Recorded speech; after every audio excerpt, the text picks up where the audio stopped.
Good morning. This is Mrs. E, the librarian at Kennedy Elementary, and this video is to show you about the online databases and how to use the advanced searches, specifically in 4th and 5th grade.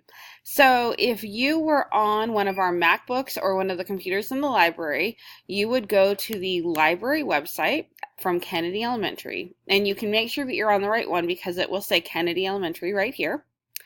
And then if you go to the right side, we have a link that says online resources and databases.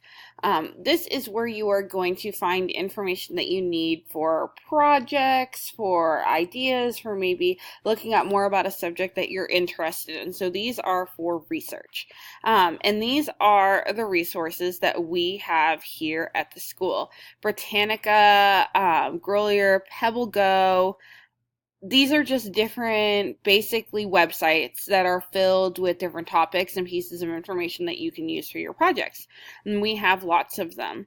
The one that I'm going to focus on today is Britannica. This is a great one for 4th and 5th graders when they are doing their research projects, and it's full of really good information.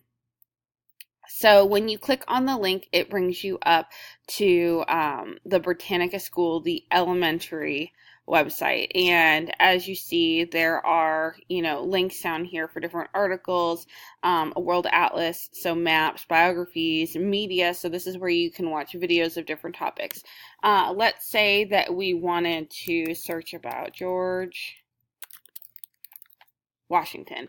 As you guys can see, the more I type, did you see all of those things that kept popping up down here? That's so that it can give you hints about what you might want to search. So if I just typed in George, all of these options come up. So we have a king of Great Britain, we have a king of the United Kingdom, we've got images of different Georges, and then also popular searches. So if I wanted to do George Washington, I could do that.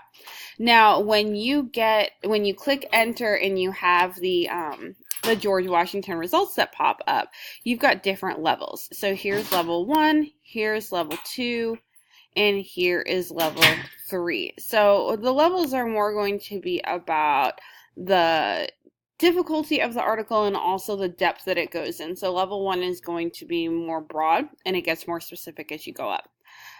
We have images here. So these are going to be images that we have of George Washington, and then also images of things like timelines right here.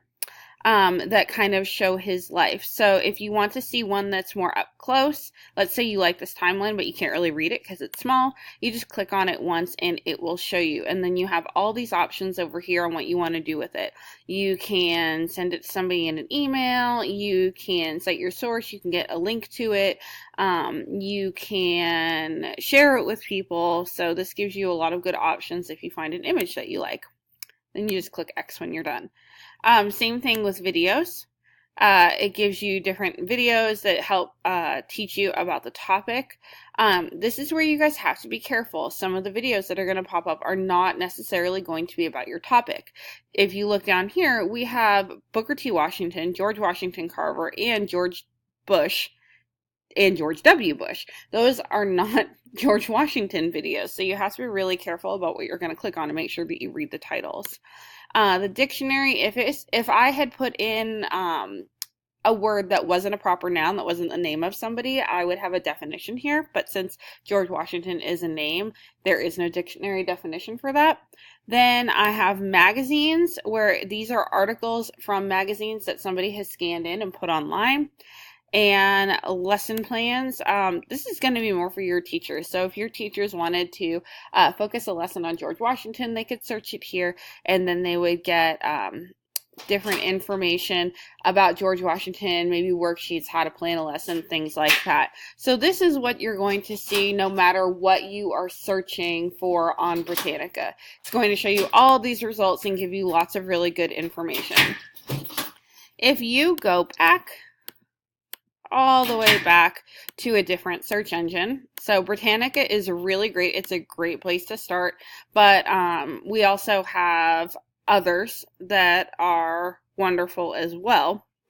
And we can go to this one right here.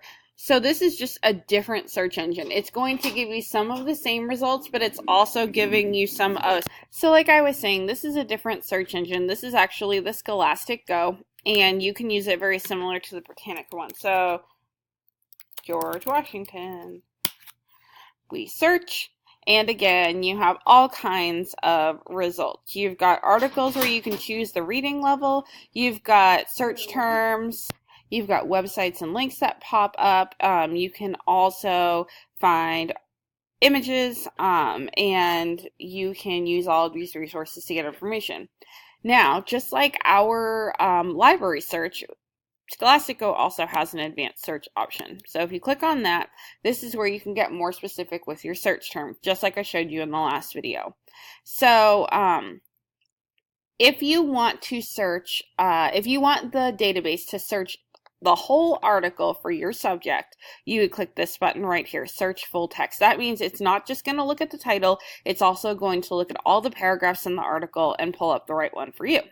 If you click search titles only, then that is going to only find words that are located in the titles rather than the whole text itself. I would probably suggest searching full text. I find it to be helpful because sometimes they choose more creative titles that don't have the topic and the title itself.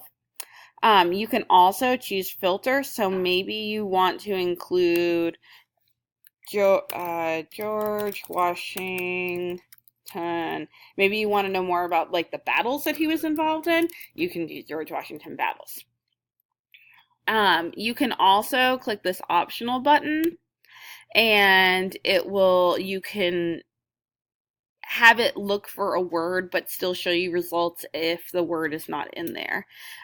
You can search an exact word or phrase. So remember, if you choose this option, if you type something in here, then only articles with those exact words in that exact order are going to show up. That's very limiting, so be careful with that option.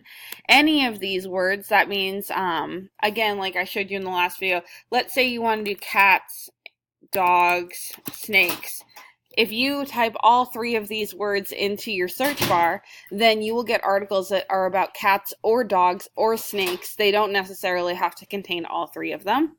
And again, if you have a search and you don't want to know about the White House or something, there's the bell, then you can type words into this box and it will not show you any results that include these words. Lexile number. If you happen to know your Lexile number, the difficulty of the article that you want to read, you can type it in here, or your teachers may give you a range that they want you to stick to. So you may talk to your teacher about that to see if this is an appropriate search bar for you to use. I hope that this video has helped you not only look at online databases, but also helped you figure out the advanced searches. Advanced searches can be very, very helpful if they're used correctly, but beware that sometimes an advanced search can limit the results that you get if you accidentally have a typo or make a mistake or make it too specific to where the database does not have that information. I hope you all have a great day. If you have questions about this, please stop by and see me in the library, ask your teacher, or I would be happy to come down and talk to your class more. I'll see you soon. Bye.